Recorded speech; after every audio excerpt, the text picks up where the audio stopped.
चाहती हूँ वीडियो को ज़्यादा से ज़्यादा शेयर करें। देखिए हमारी जो आंगनवाड़ी बहनें हैं उन्होंने 22 तारीख को यानी कल के दिन सोनभद्र की बहनों ने दिखा दिया कि हाँ धरना दे रही हैं। तो 22 तारीख को उन्होंने धरना दिया और कितनी मांगों को रखा उस धरने में ये भी हम दिखाएंगे। लेकिन आप देख सकते हैं लाखों की संख्या में भीड़ है, लाखों की नहीं कम से कम 2 से 3 हज़ार हो सकती हैं। तो जितनी भी बहनें होंगी वो सभी इकट्ठी हो चुकी हैं। इसी तरीके से यानी 22 तारीख को जो 22 तारीख को कल निकल गया उसमें धरना हुआ है। तो अब आपको 26, 27, 28 और 29 जुलाई के लिए भी सभी बहनों को इसी तरीके से तैयार रहना है।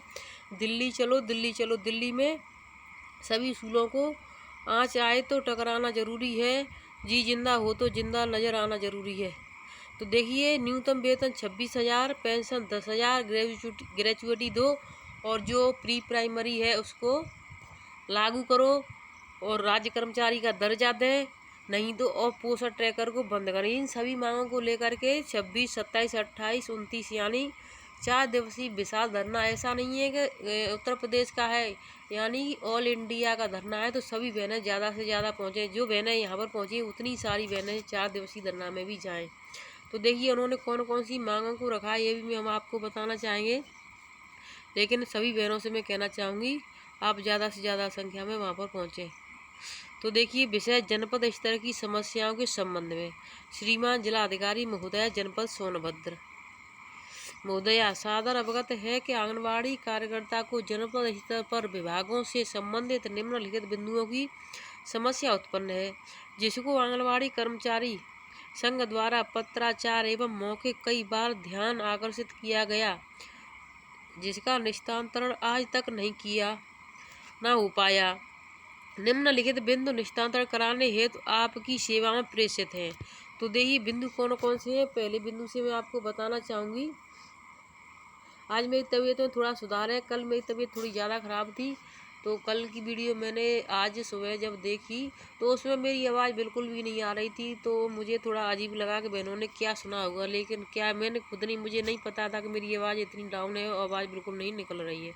तो देखिए आपका पहला पॉइंट कौन सा है, आंगनबाड़ी कार्यकर्तियों को अपने सीनियरिटी एवं योग्यता के आधार पर पहले प्रमोशन करने के बाद नई भर्ती की जाए। तो देखिए इसके लिए हमने कई बार वीडियो में कहा, हर वीडियो में कहते हैं कि जो सीधी भर्ती की है उसको रोक होनी चाहिए।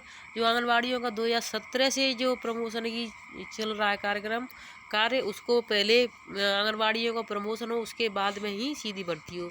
आपका नंबर दूसरा है 54 के आंगनबाड़ी कार्यकर्तियों का 7 माह का मानदेय विभाग की लापरवाही से नहीं मिला है, जिसकी अविलंब भुगतान कराया गया। तो देखिए 54 सोनभद्र में कोई ब्लॉक है यानी कोई परियोजना है, उसका कटा हुआ मानदेय तो उन्होंने रखी है मांग।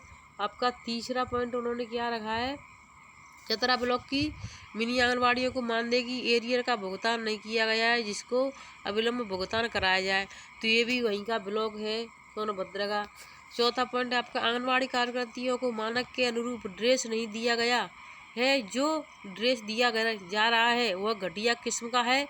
हम किसी पार्टी को प्रचार नहीं ड्रेस देना है तो तिरंगे रंग का ड्रेस उपलब्ध कराएं, जिसे सर्व सम्मान से हम स्वीकार करेंगे, जिसे पहनने से हमें गर्व महसूस होगा। तो देखिए चौथी मांग इन्होंने बहुत बढ़िया अच्छी रखी है, क्योंकि जो भी पार्टी आती है हमें अपने रंग में रंग देती है और हमें उसी तरीके से साड़ी पहननी पड़ती है। और पांचवा पॉइंट है इनका, आंगनबाड़ी कार्यकर्तियों को जो भी मोबाइल दिया गया वह घटिया किस्म का है, कंपनी का मोबाइल है, घटिया किस्म की कंपनी का मोबाइल है जो अच्छे से काम नहीं करता है। और आपका छठवां पॉइंट है, अभी मैं आपको देखती हूँ, काम नहीं करता है। कार्यकर्तियों को विभागीय कार्य को समय से संपादन करने में अच्छी क्वालिटी की मोबाइल प्रदान किया जाए, वह हर माह रिचार्ज की व्यवस्था की जाए। अन्यथा की स्थिति में जब तक मोबाइल नहीं दी जाती तब तक मोबाइल पर काम करने का दबाव नहीं दिया जाए। तो देखिए जो जिले के अधिकारी देते हैं वो सबसे पहले आता है ऊपर निदेशालय से आदेश, जब निदेशालय से दबाव बनता है तो जिले पर आता है, जब जिले का बनता है तो सुपरवाइजर यानी परियोजना में आ जाता है। तो परियोजना का दबाव जो होता है वो आंगनबाड़ी वर्करों पर आ जाता है। तो इस तरीके से ऊपर से दबाव बनता हुआ चला आता है, लेकिन ये नीचे वाले ये नहीं सोचते हैं कि जब हम इन पर दबाव बनाते हैं तो हमें अपनी ये लिखित में आदेश देना चाहिए ऊपर के इन बहनों को ये समस्या है, इसमें व्हाट्सअप नहीं चलता है, मोबाइल ऐप बहुत ख़राब है, तो इनकी समस्याओं का समाधान लिखकर लेटर बनाना चाहिए। तो जिले पर जाएगा, जिले से निदेशालय जाएगा या ईमेल पर भेज दें, तो लेकिन ऐसा नहीं करते हैं, वो खुद जानबूझकर बहनों को परेशान करना चाहते हैं। छठवां पॉइंट है आपका विभाग में आंगनवाड़ी कार्यकर्तियों को 2-2, 3-3 केंद्र का चार्ज दिया गया है। जो कार्यकर्ती अपने केंद्र के साथ साथ अन्य केंद्र का संचालन करती है, जिससे सुचारू रूप से चला जा सके, उन केंद्रों को लिए अलग से व्यवस्था किया जाए। अतिरिक्त केंद्र चलाने के लिए किसी आंगनवाड़ी को दबाव न दिया जाए।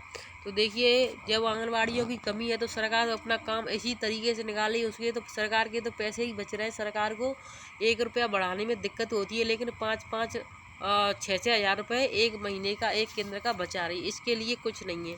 जब कोई केंद्र संभाल रही है तो कम से कम उसके लिए 2-4 हज़ार रुपये बिल्कुल कोई 1 रुपया नहीं ले सकता है।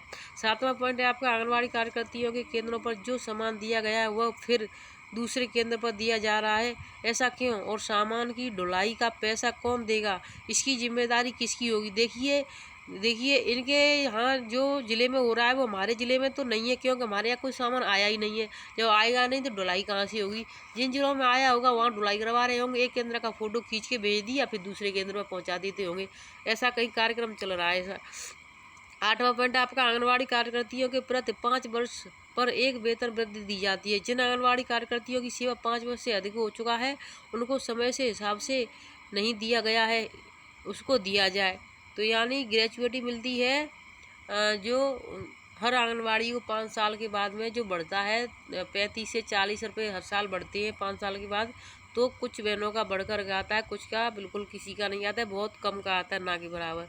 आपका 9वां पॉइंट है आंगनवाड़ी कार्यकर्तियों को 60 वर्ष मानते हुए सेवा मुक्त किया गया है, फिर भी समय से सेवा न मुक्त करने के कारण उन कार्यकर्तियों से 2-3 माह अधिक कार्य लिया गया है, जिनका मानदेय दिलाया जाए। वह उनके जीवन निर्वाह व्यापन के लिए कुछ ग्रेचुइटी के रूप में एक मुश्त धनराशि का भुगतान कराया जाए। तो देखिए, सरकार इस तरीके से सुनने वाली नहीं है बहनों। आपको ज़्यादा से ज़्यादा संख्या में विशाल धरना जो हो रहा है, 4 दिवसीय धरना है दिल्ली में, तो उसमें जा कर के आप सभी बहनें, जितनी सोनभद्र में सभी बहनें इकट्ठी हुई हैं, उतनी ही अगर हर जिले से जाएं तो समझ लो आप कितनी बहनें होंगी जो पहुंच जाएंगी। और सहायिका और आशा और पूरे ऑल इंडिया का है तो पूरे रास्ते जाम हो जाएंगे, इतनी बहनें पहुंच सकती हैं। पहुंचने को सभी चलें और अपना कार्य पूरा संपन्न कराएं। आपका 10वां पॉइंट है प्राथमिक विद्यालयों के बच्चों को जिस प्रकार मिड डे मील खिलाया जाता है, भोजन कराया जाता है, उसी प्रकार आंगनबाड़ी केंद्रों पर भी भोजन की व्यवस्था की जाए। आपका 11वां पॉइंट है स्वास्थ्य विभाग द्वारा कई लाभ लिया गया है, जैसे पोलियो, पल्स पोलियो, कोविड-19 का सर्वे, फाइलेरिया की दवा, AAA की बैठक, वो कार्य कराने के बाद भुगतान नहीं किया गया, इसे जल्द देने की कृपा करें। आपका 12वां पॉइंट है हर आंगनवाड़ी केंद्र पर मानक के अनुसार ड्राई राशन नहीं मिलता, कहीं कम तो कहीं ज़्यादा। इससे कई बार सुधार किया जाता है, लेकिन फिर भी वही आता है, जिससे आंगनवाड़ी केंद्र पर लाभार्थियों द्वारा आए दिन शिकायत किया जाता है। तो देखिए बहन, कुछ शिकायत ऐसी होती हैं जो राशन ले जाते हैं और फिर जा कर के घर पर पहुंचते ही और मुख्यमंत्री पोर्टल पर शिकायत कर देते हैं। कुछ लोगों की आदत बन चुकी है कि बहनों को किसी न किसी तरीके से परेशान किया जाए, और कुछ लोग ऐसे हैं वो रहते गांव में नहीं है, रहते कहीं दूसरी जगह, लेकिन फिर भी उनको अपने बच्चों का राशन चाहिए। तो देखिए उनको जानकारी नहीं है कि कितने कम बच्चों का आता है, ये सिर्फ हमको पता है या हमारे अधिकारियों को पता है, ग्रामवासियों को नहीं पता है कि कम बच्चों का राशन आता है, इसलिए वो लड़ाई झगड़ा करते हैं। इसमें ग्रामवासियों की गलती नहीं है, सबसे ज़्यादा अधिकारियों की गलती है। कम राशन अगर हमारे पास, हमें भी ऐसा लगता है, अगर हम कोई ग्रामवासी होते तो हम भी ऐसा लगता कि कहीं ये खा जाते होंगे, तो उनके मन में भी वहम बैठ चुका है, कहीं ये हमको नहीं दे करके खुद खा रही होंगी। ये है ऊपर से कम आ रहा है, इसका उनको अंदाज़ा नहीं होता है, लड़ाई झगड़ा करते हैं, शिकायत करते हैं, और फिर शिकायत के बाद ले जाते हैं, फिर भी शिकायत करते हैं। हमसे वो आंगनबाड़ी कार्यकर्तियों से इतना कम मानदेय मिलता है कि हम लोगों का गुजारा करना मुश्किल होता है।